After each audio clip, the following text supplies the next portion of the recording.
Welcome to Sweet Life Beat Life. We hope this video helps. In this video, I will explain how to sign a PDF document.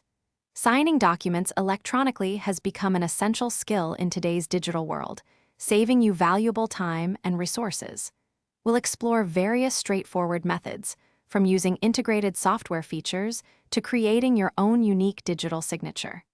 This process enhances both the efficiency and security of your document workflows, ensuring your agreements are handled with care and precision. Let's dive in and make your document signing process seamless. Many PDF viewers offer convenient built-in tools for signing. Simply open your document in an application like Adobe Acrobat Reader or Apple Preview. Look for the Fill and Sign or Markup option, usually found in the toolbar. From there, you can easily draw your signature with a mouse or trackpad, type it out, or even upload an image of your handwritten signature. Adjust its size and placement to fit perfectly on the designated line, ensuring a clean and professional look.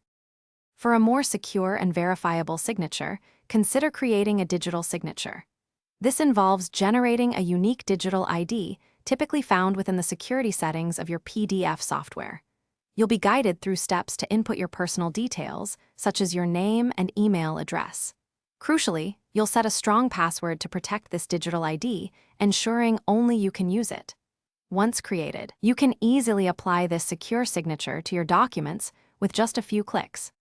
To ensure your digital signing process is effective, remember a few key tips. Always save a new copy of your signed PDF, perhaps adding sign to the file name for easy identification.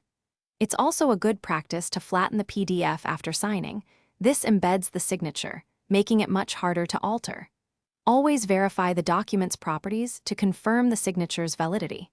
For highly sensitive or legally binding agreements, exploring a dedicated e-signature service might offer additional layers of security and compliance. Thanks for watching. Consider subscribing if we helped you.